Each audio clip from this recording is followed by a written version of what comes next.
Days 5 hot takes. Yeah. Okay, we're back with Lucie Silvas. Days 5 faves. I don't know what I'm calling this. Is what I'm calling right now. But this was hard, Lucie. I'm going to tell you. Like I can show you the sheet. I crossed out songs that I wanted to talk about because it was that classic thing of like I'd be listening to them, I'm like, yeah, that one, and I'd be like, oh no, shoot, there's this one too. No. So I'm just gonna name songs and you tell me whatever you want about them. Okay. Talk to me about Letters to Ghosts. Okay, Letters to Ghosts. What a fun song. Again, an interesting story because it was written over years. It just changed a lot. Oh, wow. And so John Green and I wrote that song. He started playing that guitar riff, which I loved. I was like, wow, that's cool. It's just, and started singing this bluesy melody, just kind of happened. And we kind of recorded, and even that pre-section that only happens once before the chorus. That's right. Chords was so cool. He was playing, I was just singing melodies along with it. And John started singing the words Letters to Ghosts. And I was like, you keep singing that sentence. I don't know what it means, but I like it. It sounds good. It's like it just phonetically sounded good. And I said, well, to me, what it makes me feel like is, trying to shake off your ghosts, shake off your past and the stories of your life that haunt you. And I'm almost pleading with them to let me go. And it's sort of such a happy sounding song. It felt so uplifting. It felt, it was so much fun to record. And that chorus sounds so happy, but you're being sort of tortured in a way.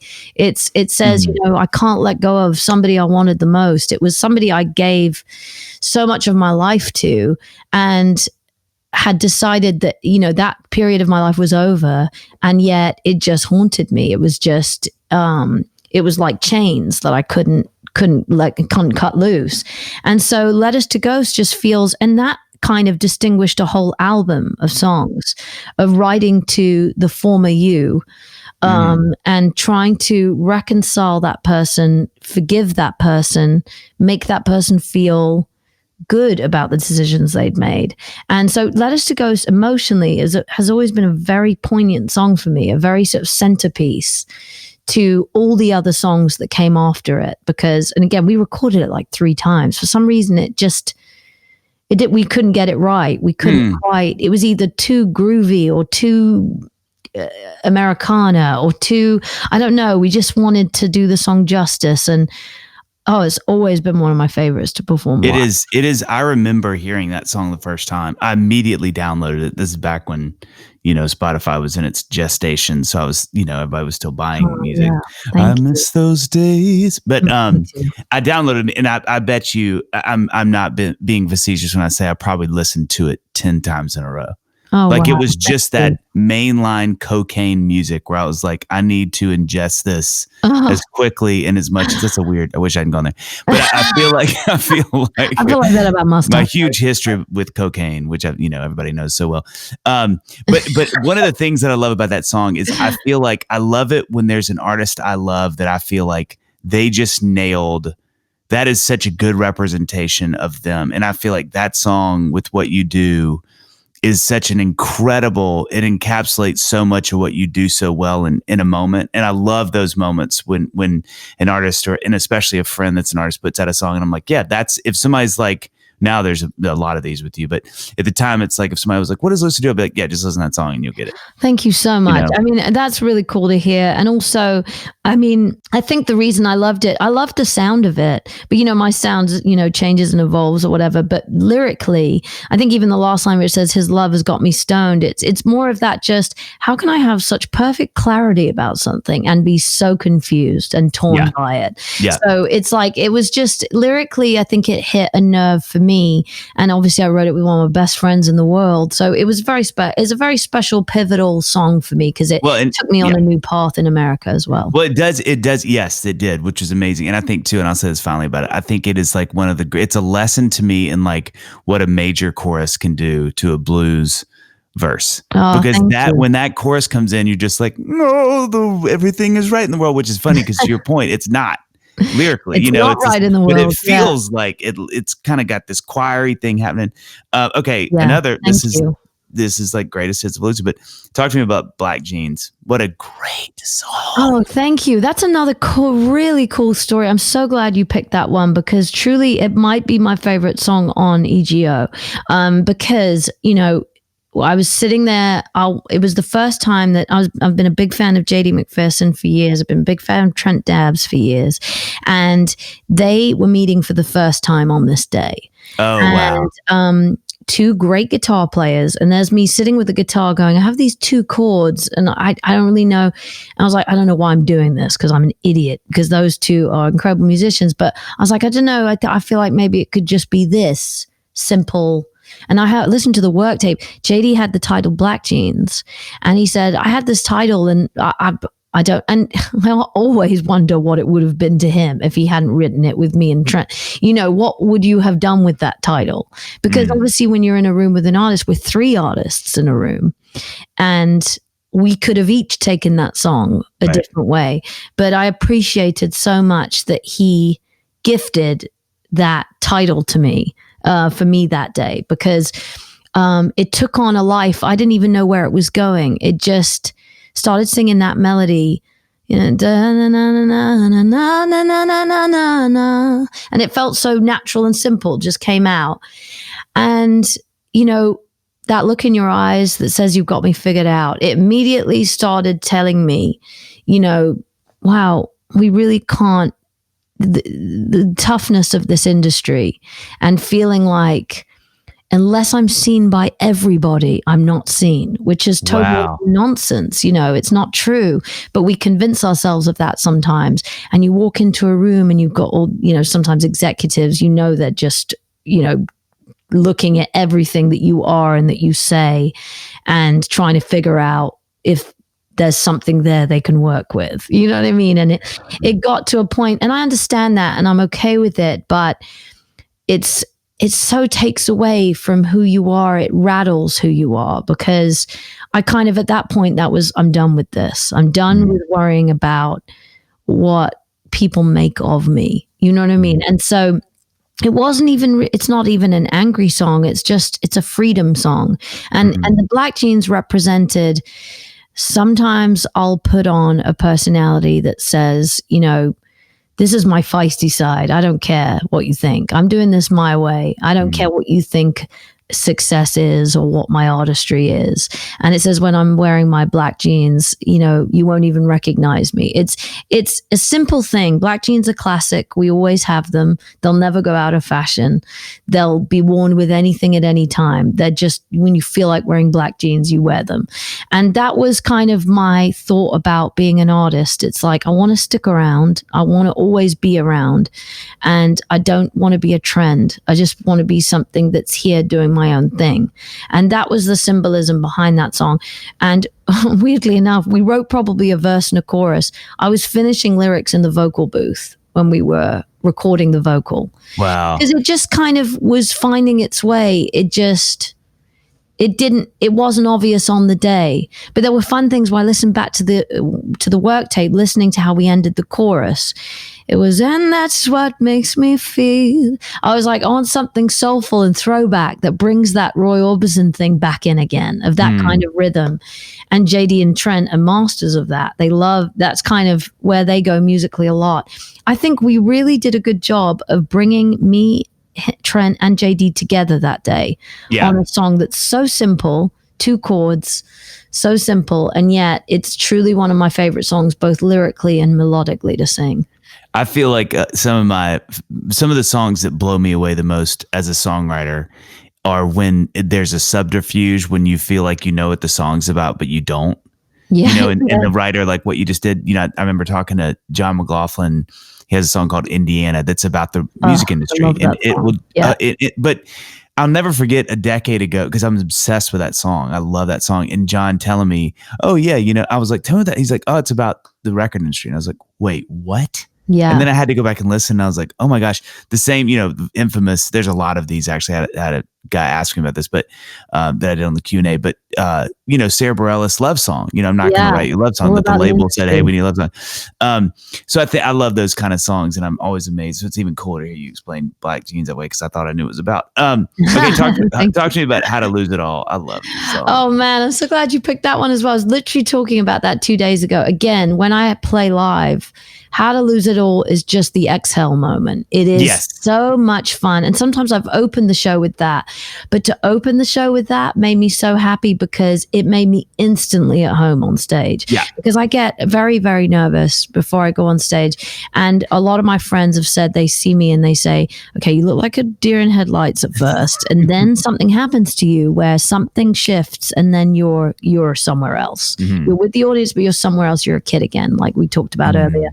How to Lose It All is the kid in me. It really is. It's like, it's so much fun. It's all those songs that I love listening to, those up tempo, Proud Mary grooves or whatever. And it's just, again, a very self-deprecating subject matter I wrote with Jay Beyer and Ian Fitchuk. And we were together today. I said, I would love to write about, and that's Jabe, like rocking on that guitar, that kind of really beautiful chords. And, Ian's just the groove master. He just knows how everything should sound, and he's got such a natural approach to songwriting. And but I just said, I feel like no one should ever come to me for advice. Like, no one. If you want to know how to mess everything up, please do. Line right up. Like, I'm gonna start charging. Like, it's one of those kind of tongue-in-cheek things of like, stick with me, I'll show you how to make a complete catastrophe right. of everything you've ever done. And of relationships, of careers, of anything. But there's such a fun nature to it. And it says, don't look now, I'm going to break your heart. It's like, just, how naive I've always been about love before I met John. I think John's taught me a lot about relationships and what they require to really respect and love the person. And, How to Lose It All is so much fun in that way. I love a sort of semi-negative lyric with a really happy sounding song. Like, and I don't know why, but it reminds me so much of Fleetwood Mac. Like, I always think that sounds like a song that Chrissy right. Why am I totally Stevie Nicks? No, not Stevie. What's her name? The other girl. Christine McVie. McGee. God, yeah. Geez, we both I had call a brain her Chrissy. freeze. That's why I said that. Yeah. But she was. I mean, actually, James Bay and I talked about this, but she was really the pop genius of that group. The others, I mean, they're genius songwriters, but she was the one that was like that. She was always just throwing softballs down the middle, Oh man! But it always that keyboard part is so iconic. And that's Ian. That's Ian Fitchuk coming up with that. And I always kind of wanted to play that on stage on my Wurlitzer, but then I have so much fire. I just got too much. It puts fire in my belly where I want to be up front on stage and move around the stage, and it's just.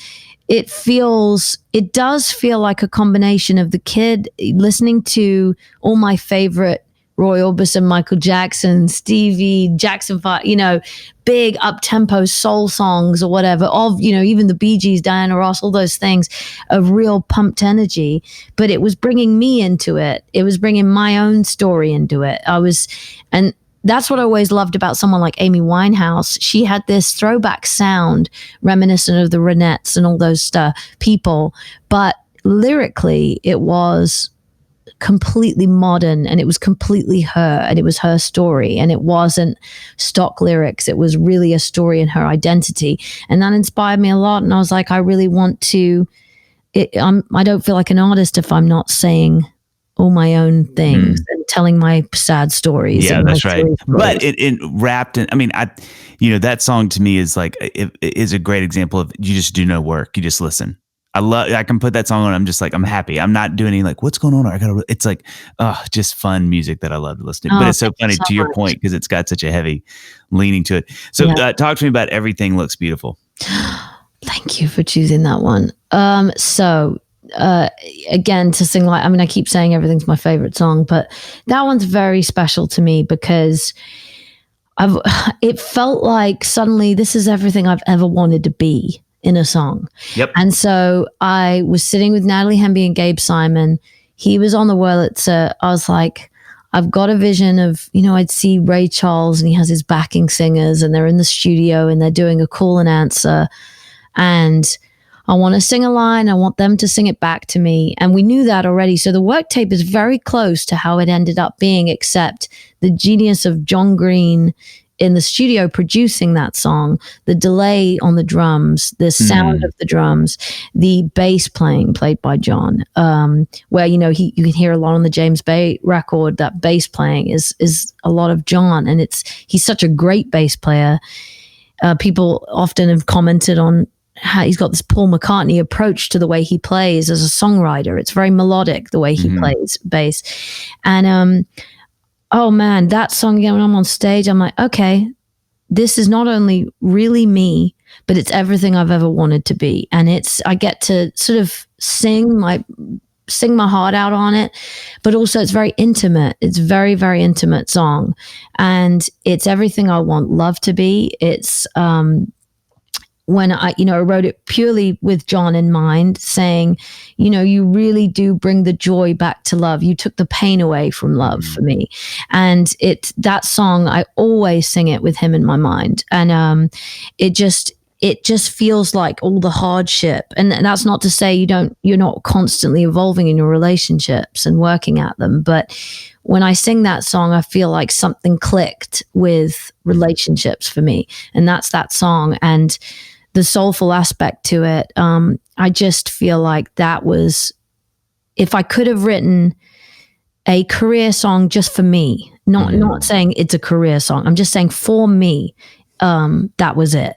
I remember it coming on when I heard E.G.O the first time, and I was doing something else and I stopped and I was like, I need to pay attention to this song, because I wasn't ready for how much you guys nailed that vibe. It's because, we have things that inspire us that we're always like, oh, like you said, like you're sitting in the room, you're like, guys, what would it be like if Ray Charles, and you're trying to do it. And, I just feel like for me, so many times those things just fall so flat. Like, I'm in my mind, like Stevie would sing, and then I listen back and I'm like, that is the worst version of what I was doing. But I just remember thinking they stuck the landing. That's a 10 from the Russian Judge. Like that sounds like it came from Laurel Canyon. It sounds like it came from the 70s and some soul singers cut this song. I mean, I believed it. And I remember thinking like, I got to try to write a song like that. And then like the next day I was like, yeah, I'm never going to pull that off.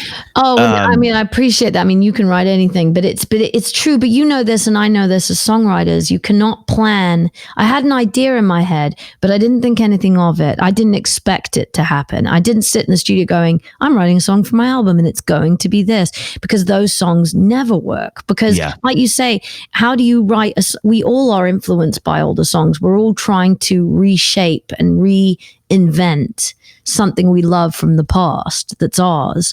And you hear songs like My Girl, or you hear Stand By Me, and you're like, I can't write that. It's just going to be a copy, a terrible copy.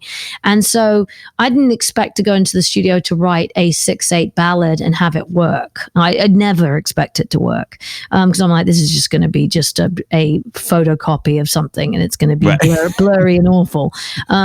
But this was something that just felt natural. We didn't worry too much about, we didn't overthink it. And I think that the way that it sounded modern, it just did what it wanted to do, with a few very clever production tweaks from John. And the singing in the background, that was Jared Kay, who's an amazing everything, and Kristen Rogers. It's just those two answering. And they sounded so beautiful together. They captured, the song is so, I can hand it to them for pretty much making that song what it is, because the way they sing those replies, it's incredible. It is incredible. And I did have an idea in my head. I did say, this is very like straight.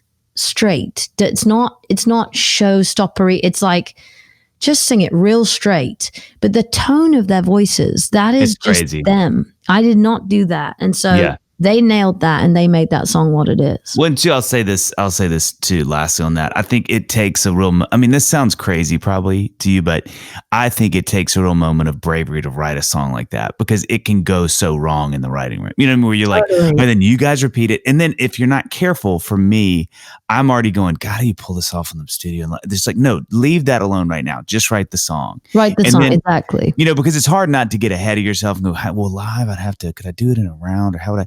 But it's like, no, just write it right now. We'll figure out the rest later. And so I thought that was so great. Absolutely. Do you know what? Just to say quickly that that is actually very, very important, because it's okay to just sit there and allow the song to happen, because with Black Jeans, that's what we did. We didn't even know what the song would be. And I remember driving around in the car with John Green, because he lives in England. Before we started in the studio on E.G.O, I had all these work tapes, just rough. Everything Looks Beautiful was just a Wurlitzer and me and Natalie Hemby singing. It didn't have much to it. Neither did Kite, neither did Black Jeans. Wasn't even finished. So I was trying, obviously I'm one of those artists that go, I don't have any songs. I'm about to record an album and I have 0 songs. And I played them to John. I was like, do I have anything here? Is this? And thank God that he kind of said, yeah, there's something really cool about that Black Jeans melody. I can hear that. He could hear it. And that's why you work with someone. You don't write with someone because they're a name or because they're a name. You work it because they hear what you do, and you collaborate on that. So, yeah. It's okay. And then finally, and I love, this was hard because I wanted to selfishly also talk about Villain, but we're not. No, we should. No. I want you to talk about Girls from California, but I want to give a little precursor to that song, because I remember we did a round together. You were almost done recording the new record. In fact, y'all may have been done, and like this would have been like even maybe mixing it at that point. And you were sitting in the round and you were trying to figure out with John how to play that song with John Osborne. And I just remember y'all sitting there and you're like, and I kept being like, what are you doing? Like, I'm trying to work up this new song and make sure we got the thing. Okay, is that right? No, it was with Jared. It was with Jared. Jared K. He sang that song for sure. That's right. Yeah. And so he was working out. But what I want to do now, because I'm selfish and this is my podcast, I want to back up a little more. One of my favorite moments of the Bluebird, and I'm actually on the Bluebird on the Bluebird documentary talking about this. They had me come on and interview me, and I talked about this, and this is what made the movie. Was that we did a round together, you and I and Jeremy Spillman, and there was somebody else that was going to be in the round, and I remember they couldn't do it last minute, and so this is forever ago. And you said, "Hey, are you guys cool if my boyfriend and his brother, who are a band, if they join us in the round?" And just honestly, I was like, oh man, okay. She pulled the boyfriend card, and how can I say? Yeah, I was, and here was the thing. It wasn't that. It was just I was like, oh, I know 15 people I could call right now. Right. And so honestly, I had this moment of selfishness where I was like, I'm sure this guy's great, and it's gonna be great. But God, I could call all of this guy and the girl. Totally. And I just remember being like, yeah, let's do it. And I remember that night. I talk about this in the show. It was one of the most. Every time they did a song, the Brothers Osborne, I was like, holy crap, this is the greatest band I've ever seen. Because, John's playing guitar. He's 3 feet from me. I'm just absolutely gobsmacked by his playing. TJ's singing, playing the guitar. His voice is incredible. The songs were bulletproof. And every freaking time we went around, they did another song that I was like, what is that? What's happening? Who are these people? So I have, but that said, but fast forward back to our round. I remember you working up Girls from California and you singing the round and me being like, what is this piece of magic? And then what you and John achieved on the record, it's just gorgeous. It's such a beautiful, and again, it achieves exactly what I hope y'all were trying to do, which is it's a great hat tip without being a derivative. It's this beautiful, it's got all these weird, I just remember you and, y'all were sitting down and he was like, is that the key? No, that's the key change. Okay. That's where, because you were like, no, that's it. Okay. Confused as to how to get back to because originally it was a different change. It was just odd. It worked, but because, when we were writing that, me, Liz Rose and Natalie Hemby, and it was like, okay, yeah, that works. When you come away from a song and you're like, that works. And you're like, but we're all scratching our heads going, you're doing the squint to say, no, I'm not sure it completely flows. And Jared came in playing it a certain way, was like, and that key change coming back like it did was so cool. It sounds so normal. It sounds like it's not a key change. And so, and again, it's like, you know, I'm such a huge Beach Boys fan, and that wasn't where the title Girls from California came, because I know they have California Girls, but this is such a different lyrical thing entirely. And I loved it because it sounded so sunny. It sounded it sounds like you're on the beach, but I'm a British girl that comes from a place where the beaches have got lots of pebbles on them and it rains half and the time. Cold. Yeah, they're and cold. It's freaking cold. And it was kind of that juxtaposition I always found myself in, walking down the streets of LA going, I feel really scruffy. I'm very scruffy. Like I need to do my hair. I need to be more presentable. And I always wondered whether, you know, the guys would like that more. It was like, am I just a scruffy British girl that needs to just have a bit of sun on her skin, and I'm so pale and just need some highlights, and like, you know, and it was kind of a funny song talking about that, saying I'll never be that, I can only be me. And that's what kind of celebrates that notion in the song. Well, and I think, you know, I think what I hope people understand as they go listen to these, if they don't know them, is that it really does. This is what I kept thinking about as you're explaining these songs. Is you're just such a natural songwriter. I think if anybody ever gets a chance to write with you, one of the first things I've realized is you're just not thinking. You're just people playing chords and you just start singing. And I think it's just such a hat tip to the genius that you possess, which is just this insanely natural melodic lyrical sense. And I think that's why I picked these songs, is because they're so different. I mean, you put up Everything Looks Beautiful against Black Jeans and Girls from California and Letters. They're just different songs, but yet you're the common thing that runs through them. And I think even more of a hat tip to you is, for someone that can sing so well, you have a way to communicate each of them so well, and your voice never gets in the way of the song. It only makes the song better. When I think it would be easy, if I was you, to just like rip my way through every song and like bow before the prowess of singing that I present you with today. No. And so I think it's fun walking through these songs, particularly with you, because I think it really does showcase your innate ability to write, but also your incredible innate ability to sing in a way that just makes the song so much better. And then later, as people watch, I think especially as people see you live, it's just this realization of like, oh my gosh, she's such an incredible singer, you know? Oh, Dave, you're too kind to me. I mean, I really appreciate that. I think it's like, as a songwriter, the way to approach things. I've always thought that I get into that horrible habit of, you know, losing confidence for a second and saying, I'm doing this because I can't do the other thing. Right. You know what I mean? And that's a terrible way to look at it, because really, I think I made a decision in my career that I would, there's this great line in that Woody Allen movie, Vicky Cristina Barcelona, where he says she had accepted the downfalls of taking risks with love. She'd taken heartbreak as a necessary ingredient to being in love. And I think when it comes to songwriting, I thought, okay, I'm not going to try and do something I can't do. I'm going to do what I can do and accept the fallout from that. Accept that as an artist and as a songwriter, I have to do what comes naturally. And the things that don't work or do break my heart, that's just a necessary part of the decision I made. So I think that every time I walk into a room, especially in an industry where sometimes you have one shot with people when you're co-writing, and you feel like, I'm never going to be in this room again because I didn't do what we were supposed to do that day. And not even that, it might have been that, but actually I'm fine with that, because I believe in experiences. I believe in journeys, and I don't expect to hit home runs every time I try and do something. When songs don't need to be home runs, you know, that's the beautiful thing. Well, you know how much I love you, dear friend. I'm so glad that I love you. took the time to do this. You're the best. You're the best. Dave's 5 Hot Takes. Yeah.